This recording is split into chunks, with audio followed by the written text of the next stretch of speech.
প্ৰিয় দৰ্শক, এই ভিডিঅ'টোত মই আপোনালোকলৈ লৈ আনিছোঁ এটি নিয়োগৰ বতৰা। এই নিয়োগৰ বতৰাটো জড়িত হয় ONGC লগত। ONGC আমাৰ অসমৰো বিভিন্ন ঠাইত আছে, আপোনালোকে জানে তেওঁলোকৰ ব্ৰাঞ্চ।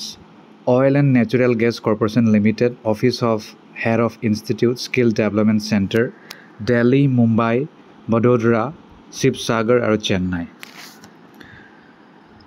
বিভিন্ন এপ্ৰেণ্টাইছৰ পদ খালী, গতিকে এপ্ৰেণ্টাইছৰ পিছতহে আপোনালোকৰ চাকৰিটো পাৰ্মানেণ্ট ৰূপে লাভ কৰিব পিছত যেতিয়া ন'টিফিকেশ্যন ওলায়। গতিকে ইয়াৰ বিষয়ে মই আপোনালোকক জনাবলৈ চেষ্টা কৰিম। কিছুমান টেকনিকেল আছে আৰু কিছুমান নন টেকনিকেল আছে। মই ডাইৰেক্ট শিৱসাগৰলৈ যাওঁ। শিৱসাগৰত ক'ত কিমান কেনেকৈ পদ খালী তাৰ বিষয়ে জনাবলৈ চেষ্টা কৰিম। আৰু বাহিৰতো বাৰু নিশ্চয় আপোনালোকে এপ্লাই কৰিব পাৰিব, অসমৰ বাহিৰত। অকল শিৱসাগৰে নহয়, যোৰহাটতো আছে, মানে অসমৰ বিভিন্ন ঠাইত বিভিন্ন ৰূপে পদ খালী আছে। যেনে secretarial office assistant oil and gas আপোনাৰ 15টা পদ খালী। ইয়াৰ বাহিৰে Silchar computer operator and programming assistant 12টা পদ খালী। ড্ৰাফ্টছমেন চিভিল 4টা খালী। ইলেক্ট্ৰিচিয়ান 8টা। Fire safety supervisor oil and gas 1টা আৰু ফায়াৰ ছেফটি টেকনিচিয়ান 3টা। ফিটাৰ 8টা। মেচিনিষ্ট 2টা। মেকানিক ডিজেল 10টা। Secretarial office assistant oil and gas 12। Welder 8। Accounts executive 5। Total 73টা পদ খালী। ইয়াৰ বাহিৰে নাজিৰা আৰু শিৱসাগৰলৈ যদি আমি যাওঁ তেতিয়াহ'লে computer operator and programming assistant 55টা পদ খালী। Computer science executive oil and gas 1টা। ড্ৰাফ্টছমেন চিভিল 2টা। ইলেক্ট্ৰিচিয়ান 25টা। ইলেক্ট্ৰনিক মেকানিক 10টা। Electronic and telecommunication executive oil and gas 4। Electrical executive oil and gas 5। Fire safety supervisor oil and gas 8। Fire safety technician oil and gas 11। Fitter 70। Instrument mechanic 5। Instrumentation executive oil and gas 2। Lab chemist analyst petroleum products 10টা। Library assistant 1টা। Machinist 5টা। Mechanic repair and maintenance of vehicle 4টা। Mechanic diesel 25টা। Mechanical executive oil and gas 5। Medical laboratory technician cardiology বিভাগ 1। Medical laboratory technician pathology 1 আৰু radiology 1। Secretarial office assistant 35টা।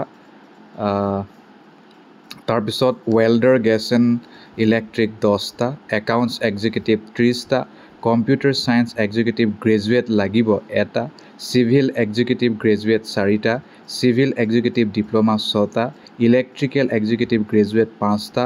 Electronics executive graduate 3। Instrumentation executive graduate 3। Mechanical executive graduate 5। Petroleum executive 15। Store keeper petroleum product 2। Total 370টা। Eastern ছেক্টৰত 458টা পদ খালী। গতিকে eastern ছেক্টৰত আমি গম পালোঁ যে যোৰহাট আছে, শিলচৰ আছে, নাজিৰা আৰু শিৱসাগৰ আছে। আটাইতকৈ বেছি পদ খালী নাজিৰা আৰু শিৱসাগৰত। অ'কে, আপোনালোকে নিশ্চয় এতিয়া গম পালে যে ক'ত কেনেকৈ পদ খালী হৈছে। ইয়াৰ বাহিৰে অন্যান্য গুৰুত্বপূৰ্ণ কথা মই জনাবলৈ চেষ্টা কৰিম। বিভিন্ন বিষয়ৰ ৰিজাৰ্ভেশ্যন কেটেগৰীৰ বাবে গভৰ্ণমেণ্টৰ নিয়মৰ মতে ৰিজাৰ্ভেশ্যন আছে। বয়স মিনিমাম 18ৰ পৰা মেক্সিমাম 24 বছৰ 6/11/2025 মতে কিন্তু 5 বছৰ ৰেহাই SC ST, 3 বছৰ ৰেহাই NCL OBC, PWD হ'লে 10 বছৰ ৰেহাই আৰু SC ST হ'লে 15, OBC হ'লে 13। লাইব্ৰেৰী এছিষ্টেণ্টৰ কাৰণে মানে মেট্ৰিক পাছ কৰিলেই হ'ল আৰু একো নালাগে। মেকানিক অটো ইলেক্ট্ৰনিক্সৰ বাবে ITI লাগিব আৰু মেকানিক অটো ইলেক্ট্ৰনিক্স লাগিব। Computer operator and programming assistant ITI লগত কোপা ট্ৰেড। ড্ৰাফ্টছমেন ITI লাগিব। Electrician ITI। Electronics mechanic ITI। Fitter ITI। Instrument mechanic ITI। Fire safety ITI। Machinist ITI। Mechanic repair and maintenance of vehicle ITI। Mechanic diesel ITI। Medical laboratory technician cardiology ITI। pathology, medical laboratory technician ITI, medical laboratory technician radiology ITI লাগিব, mechanic refrigeration and air conditioning trade certificate লাগিব, mechanic refrigeration and air conditioning, stenographer ইংৰাজী, কিন্তু ইয়াৰ কাৰণেও একে ইংৰাজী, stenographer ITI trade, surveyor ITI, welder ITI, executive finance BCom হ'লেই হ'ল, lab chemist analyst petroleum product BSc chemistry, executive HR oil and gas BBA degree, secretarial office assistant oil and gas মাত্ৰ graduation হ'লেই হ'ল আৰু একো নালাগে। Fire safety supervisor diploma লাগিব সেই নিৰ্দিষ্ট কৰ্চত, computer science executive, electronics and telecommunication executive, electrical executive, instrumentation executive, mechanical executive, এই সকলোতে 3 বছৰীয়া ডিপ্ল'মা লাগিব আপোনালোকৰ নিজৰ ৰেচপেক্টিভ ইঞ্জিনিয়াৰিং ডিচিপ্লিনত। একাউণ্টছ এক্সিকিউটিভ গ্ৰেজুৱেশ্যন লাগিব খালি কমাৰ্চত, ষ্ট'ৰ কিপাৰ মাত্ৰ গ্ৰেজুৱেশ্যন হ'লেই হ'ল, computer science executive graduate, electrical graduate, civil engineering graduate, electronic executive graduate, instrumentation graduate, mechanical graduate, petroleum graduate লাগিব, চিভিল ইঞ্জিনিয়াৰিং 3 বছৰ ডিচিপ্লিনত পঢ়া হ'ব লাগিব ইঞ্জিনিয়াৰিং। সকলো তথ্য লাভ কৰিব https://apprenticeshipindia.gov.in, ইয়াতে গৈ আপোনালোকে এপ্লাই কৰিব পাৰিব।